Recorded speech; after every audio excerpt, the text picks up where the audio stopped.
Hey, good morning. It's Patricia Murphy. It's Monday. This is Seattle Now. It's summertime. The restrictions are lifted. People are ready to travel and be together. Some families are also taking care of some unfinished business, remembering loved ones lost in the months we couldn't gather. These funerals are not always so sad. You get all these people who haven't seen each other in all this time, and many of these lives were long and happy, and it's just great to see these people laughing and meeting people they haven't seen in years. That feels really good. We'll hear more from KUOW reporter Ruby DeLuna in a minute. But first, let's get you caught up.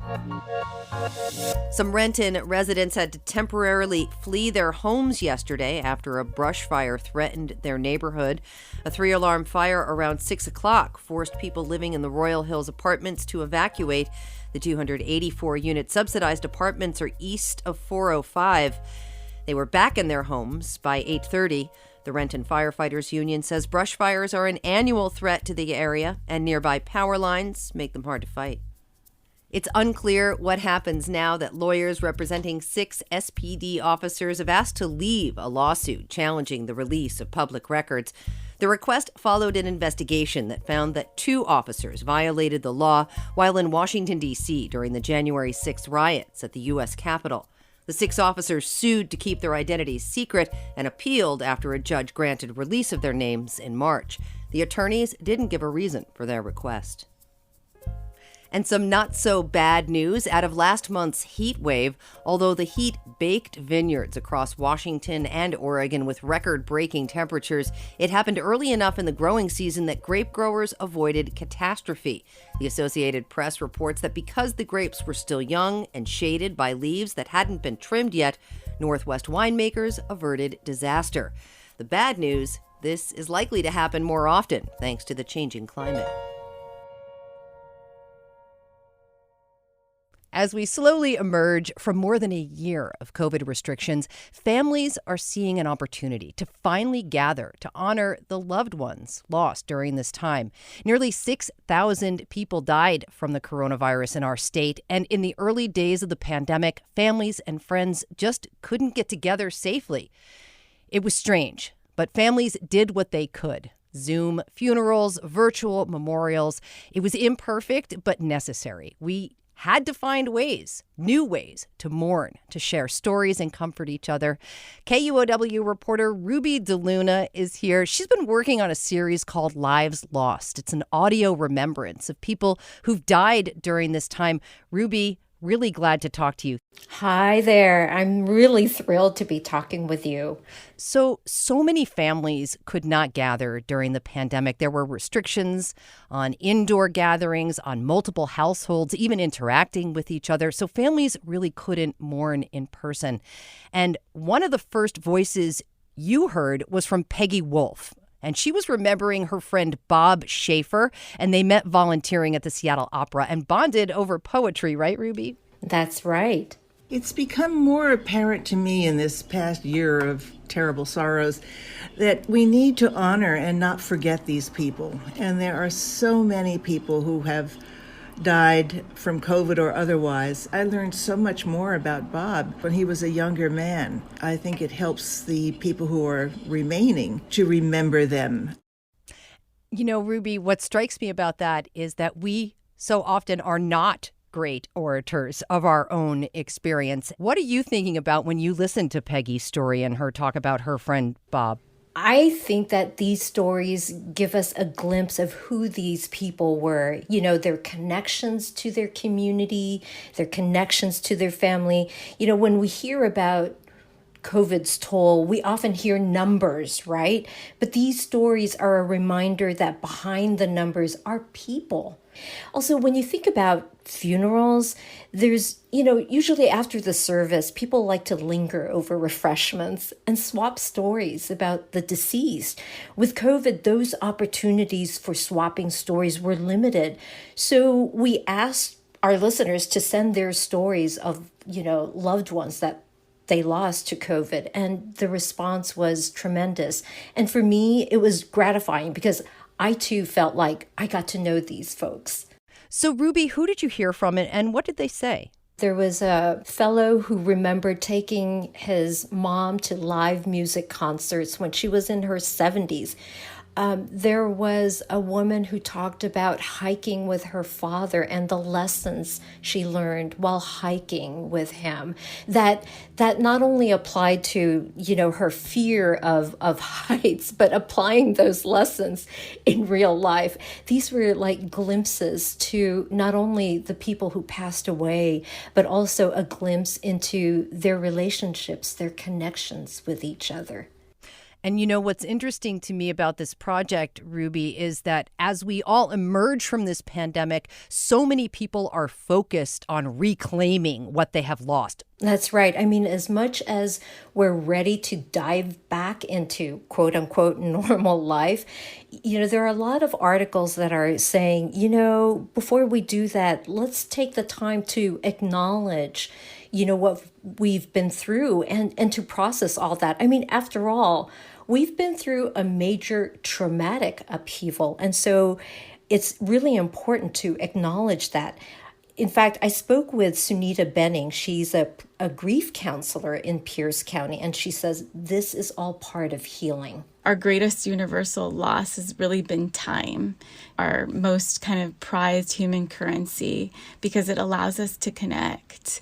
I think a fundamental feature of grief is that it can be isolating in the best of times, right? Never mind during a pandemic, with social distancing being the most effective thing in slowing the spread of COVID down. That can create deeper feelings of loneliness. As we slowly begin to gather again, it's really imperative that we use our collective grief to understand how to better approach loss generally. And so stories are where memories lie. To be able to relive stories of our loved ones is so powerful in being able to share parts of ourselves that are still healing. And so to be able to share that with people, with loved ones, brings about a sense of healing that we cannot get we cannot get that from a run or, any of the other self-care that we do. And so stories is how we connect. We share stories. We talk about loved ones in a way that brings them into our spaces again. It really is a way to keep our family members alive. And Ruby, I know there are families who held virtual ceremonies during the pandemic who are now gathering for these in-person memorials, and there's less weight from the grief. That's right. There were people who wanted to wait so they can hold the kind of service that, their beloved wanted, or so that they could hold these services in person. We spoke with Steve Barton. He's a funeral director in Kirkland, which, as you know, was the epicenter of Washington's COVID outbreak. And when you think about it, these gatherings are not just for those who passed away, but for the family, for the community. Sometimes these funerals are the biggest family reunions some people have.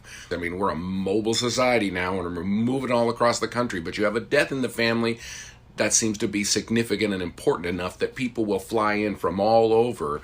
Sometimes it takes a catalyst like that to make people get together, and that's great. And it's great for a funeral home too, because a good part of our business isn't just having the death, it's doing these funerals for people and going out and setting up viewings and having masses and church facilities. And for a while all that came to a screeching halt because nobody could do anything. The misconception with the people were that all these COVID deaths, the funeral homes must be just raking it in. Not at all the question. It was just crushing business because you couldn't do the things families wanted to do. We did have people who, even during this pandemic, wanted to have a full service. And they were just going to hold on because maybe they thought, this will be over in a month or maybe 2 months. So that was so important to them that they were willing to wait a long time with the body in storage, waiting to be able to have those services. That's how important it was to them. And now that's not an issue. That feels good to see people see these reunions again, for one. I mean, these funerals are not always so sad. You get all these people who haven't seen each other in all this time, and many of these lives were long and happy, and so it's just great to see these people laughing and meeting people they haven't seen in years or family they haven't seen in years. That feels really good. You know, Ruby, that's such an important point, that families getting together, it's not necessarily sad. The nature of families gathering can be a fantastic, joyful experience, a celebration of people's lives. Like Steve said, some of these people led very long, fulfilled lives. It's almost like what we're doing here are two sides of the same coin. We are mourning, but also in mourning, we are celebrating who these people were and what they meant to us. For so long, more than a year now, we have been living in this suspended state of grief. All of us, right? Grieving different things and mostly doing it alone. And I feel like there is something so powerful about being able to gather again and the perspective we can bring after that long period of isolation. That's right. I mean, Sunita Benning even said that, even before COVID, death is an event that's very isolating. Grief is very isolating. And because we've had to, be in lockdown, we had to isolate ourselves. This just, a death, grieving during the pandemic just made it that much more isolating.